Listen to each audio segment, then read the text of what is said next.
Magandang araw sa iyo paring RJ, pati na rin sa lahat ng tagapakinig ng Batang 90s Horror Radio. Itago nyo na lang ako sa pangalang Joel.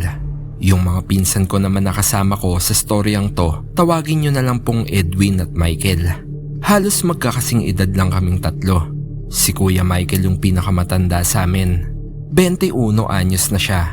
Kami naman ni Edwin, parehas 19. Late year 2000 nung makabili ng second hand na kotseng sedan yung mga magulang nila. Mula nun, napadalas na yung road trip namin. Nung mga panahon kasi na yon, trip na trip namin na mag-food trip lagi tuwing madaling araw. Lalo kapag after namin tumambay magdamag sa computer shop. Nung wala pa kaming gamit na kotse, madalas nagta-tricycle lang kami papunta sa paborito naming bilihan ng Lomi. Isang bayan lang kasi ang pagitan sa isang sikat na lumihan dito sa probinsya namin. Bali dati po, dumidiretso na kami sa lumihan. Pero simula nung nagkaroon kami ng gamit na sasakyan, imbis na shortcut yung dadaanan namin, madalas long cut at talaga namang nagro-road trip pa kami paikot sa ibang bayan. Dahil nga doon, naranasan namin yung isa sa pinaka nakakakilabot na experience sa buhay namin. Around 1 AM natapos na kaming maglaro sa computer shop.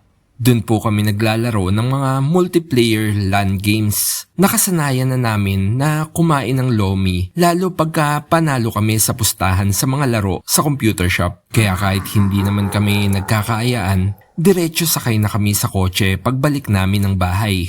Tulog na noon sila tito at tita. Kaya hindi na din kami nagpapaalam pag umaalis kami gamit yung kotse. Matapos nga kaming makasakay, nagsimula ng magmaneho si Kuya Michael. Doon kami dumaan sa usual na dinadaanan namin. Pero pagdating namin sa isang intersection, nakita naming sobrang traffic. Nagtaka kami dahil noon lang namin nakita na traffic doon sa intersection na yon. Nagtanong si Kuya Michael sa isang nakasalubong namin na nakamotor. At nalaman nga namin na meron daw palang nasirang 18-wheeler na truck sa bandang bungad. Kaya no choice, nag-U-turn kami. At ang buong akala ko nga uuwi na lang kami pero bigla na lang kaming lumiko sa isang kanto. Nagkatinginan kami ni Edwin. Parang alam na namin kung ano yung iniisip ni Kuya Michael. Maglolongkat kami sa isang mahabang kalsada, sa isang bypass road. Medyo nakaramdam ako ng konting pag-alala. Yung kalsada po kasi na yon, walang ganong dumadaan. Bukod po kasi sa sobrang dilim ng kahabaan nito, madalas ginagawa nga itong tapunan ng mga sinasalvage na tao. Pero bago pa kami pumasok ng tuluyan sa kantong yon, ginilid muna ni Kuya Michael sa isang convenience store yung kotse. Ano? Dito na lang tayo dumaan. Wika ni Kuya Michael. Kuya, baka ma-hold up tayo dyan. O kung ano pa yung mangyari sa atin. Wika ni Edwin. Sus, tatlo naman tayo eh. Puro palalaki. E di upakan natin yung holdupper. Nagkatinginan uli kami ni Edwin. Napangisi na nga lang ako, sabay sabi pang, Ikaw kuya, ikaw bahala, ikaw naman yung driver eh. Wika ko. Ito ay kahit pa nga nagdadalawang isip na rin ako dahil nga sa mga nababalitaan ko tungkol sa kalsadang yon. Bale, i-describe ko po ng konti yung itsura ng kalsada para may ideya kayo kung anong itsura nito. Simentado naman yung kabuuan ng bypass road. Dalawa yung lane neto. May mga poste na ng ilaw pero wala pang mga bombilya. Hindi ko alam kung hindi talaga nalagyan o baka ninakaw na. Puro talahiban yung magkabilang gilid nito. Matataas na halos lagpas tao yung mga damo. Wala ding nakatira maliban na lang sa mga kantong dinadaanan papasok sa ibang bayan. May kahabaan din yung kalsadang yon.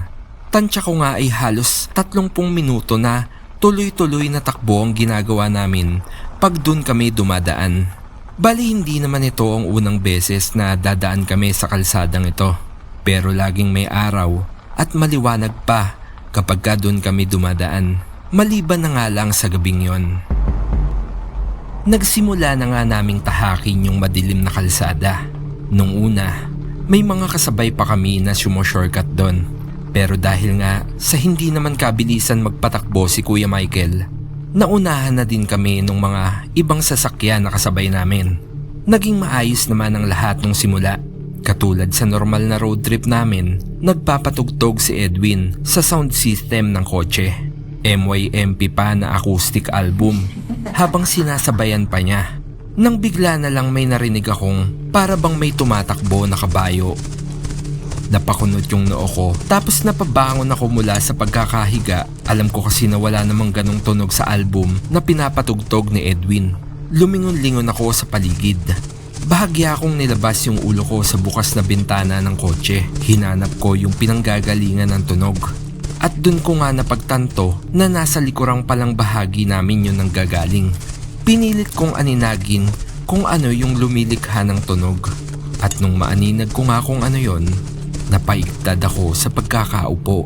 May sumasabay kasi sa amin na isang napakalaking hayop. As in, kasing laki ng kabayo. Nung una nga, inakala ko na kabayo yun. Pero nung medyo nakakahabol na ito sa amin at naiilawan na ng brake light ng kotse, dun ko naaninag na isa pala itong malaking aso. Sobrang laki nito. Lumiliwanag ang mga nanlilisik na mga mata nito. At kitang-kita ko din ang naglalakihang mga pangil na basa pa at inaagusan ng laway. Nagpapanik akong niyugyog ang mga upuan ng sasakyan. Mga insan, may humahabol sa atin. Napalingon si Edwin sa likod, sabay na pasigaw. Langya kuya, ang laking aso. Sumaglit ang tingin si Kuya Michael sa rearview mirror at nang makita nga yung humahabol sa amin, tsaka niya pinaharurot yung sasakyan.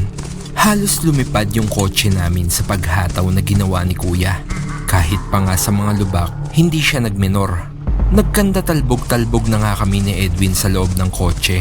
Hindi kasi kami nakasuot ng seatbelt pero binaliwala na namin dahil nakapokus kami sa malaking aso na humahabol sa kotse. Maya-maya pa nga, bigla na lang itong nawala.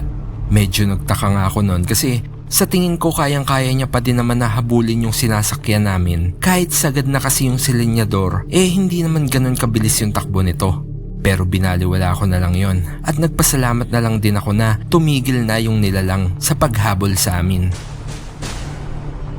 Maya-maya pa, kahit paano nahimasmasan na kami kaya binagala na din ni Kuya Michael yung pagpapatakbo sa kotse. Ano ba yung nilalang na yon? Apakalaki at saka ang bilis tumakbo. Nanginginig na wika ni Edwin. Aswang yata yun. Imposibleng may ganong aso dito sa Pinas. Kahit yata yung Great Dane, manliliit sa laki ng asong yun eh. May aswang ba rito sa atin? Year 2000 na. Uso pa ba yung ganon? Nanginginig ko namang tugon. Maya-maya pa, nagsalita uli si Kuya. Naalala nyo ba yung balita last year? Nung may nakitang katawan dito sa bypass? Wakwak daw yung katawan eh. Tapos labas yung laman loob. Diba sabi hinold up daw pero ang nakakapagtaka hindi naman nawala yung wallet eh. Pati yung motor na sinasakyan ng tao. Nakita pa dun sa tabi ng talahiban. Napatahimik kami ni Edwin. Kumapang yung hilakbot sa buong pagkatao ko. Alam ko kasi yung tinutukoy ni Kuya Michael. At hindi lang yon yung unang beses na nagkaroon ng katawang wakwak ang laman loob. Bala ko na sanang isuggest na umuwi na lang kami. Pero napaisip din ako na hindi na kami pwedeng bumalik sa dinaanan namin kanina dahil baka makasalubong lang namin yung malaking aso. Nagpatuloy nga kami sa pagdahak sa kalsada. Wala na kaming nakasalubong o nakitang ibang sasakyan. Kuya Michael, baka pwedeng umihi muna saglit. Wika ni Edwin. Oo nga Kuya Michael, muntik na din ako maihi sa takot kanina eh. Iihi na rin ako. Dagdag ko pa. Lumingon-lingon naman si Kuya sa paligid. Sabay gumilid sa isang medyo malaking puno ng akasya. Nagmamadali kaming bumaba ni Edwin. Sabay magkalayong pumwesto sa puno. Nakuha yung atensyon ko ng ilang sako na parabang basura sa gilid ng puno. Nakuha ko pang magbiro kay Edwin. Insan, hindi kaya mga bangkay tong mga nakasako na to? Langya, huwag ko magbiro ng ganyan, insan. Sabay nagmamadali tong nagsarado ng zipper at tumakbo pabalik ng sasakyan. Tila ako naman yung nakaramdam ng takot dahil sa pagbibiro kong yon kay Edwin. Nahirapan tuloy akong ilabas yung dapat kong ilabas. Lalo pa nga nang maaninag ang isang nilalang na naglalakad mula sa bahagi kung saan kami nanggaling. Kumunot yung noo ko sa pag-aninag dito at nanlaki nga ang mga mata ko nang masinagan ito ng liwanag ng buwan.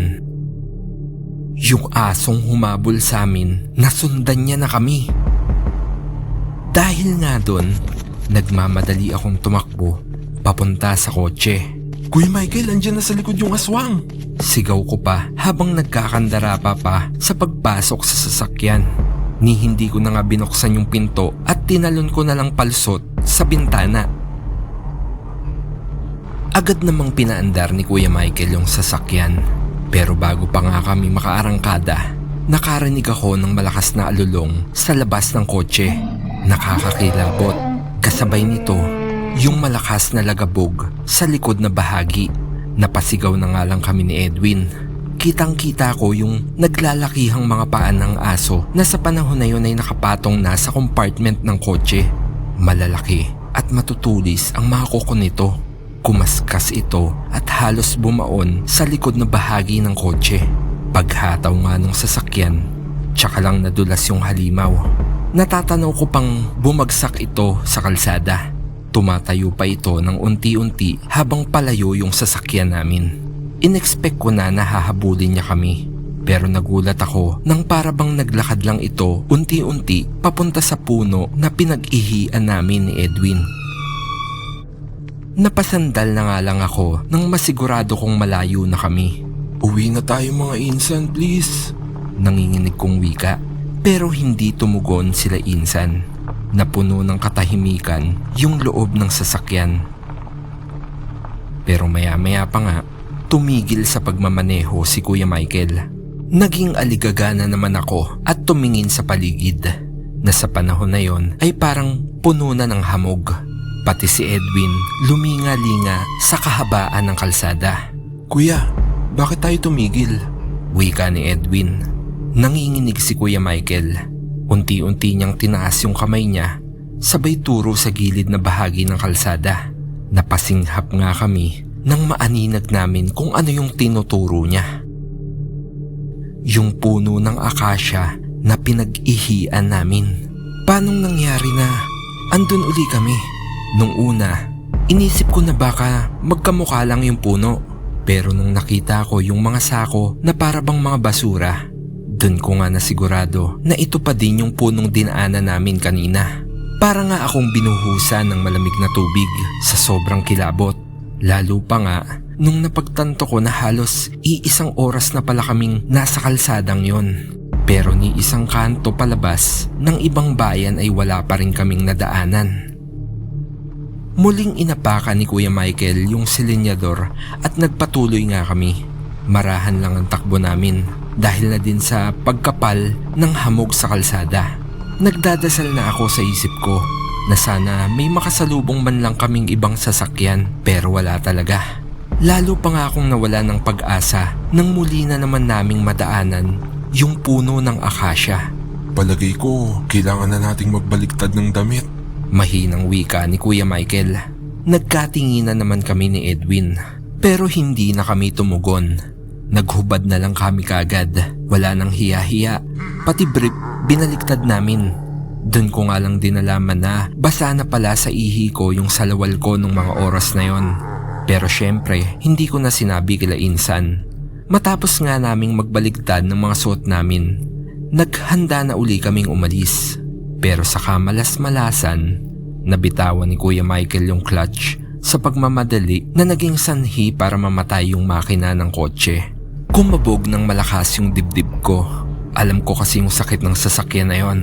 May problema sa baterya kaya alam kong kailangan namin itong itulak para muling umandar.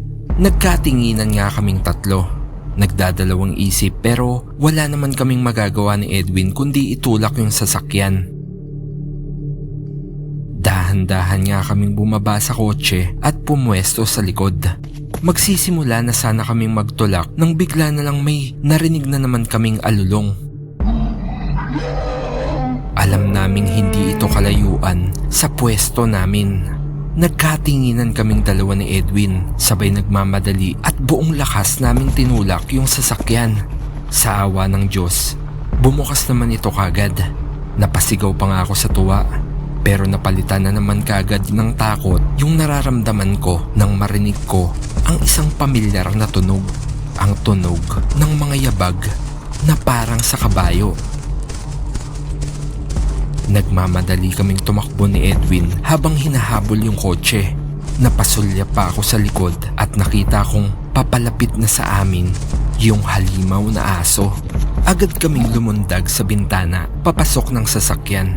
Pero kasabay din ng pagpasok namin ang muling paglagabog sa bubong. Sa pagkakataong yun, hindi na nalaglag yung halimaw. Napasigaw na kami ni Edwin sa sobrang hilakbot. Lalo pat tila sinusubukan itong manghablot sa bintana.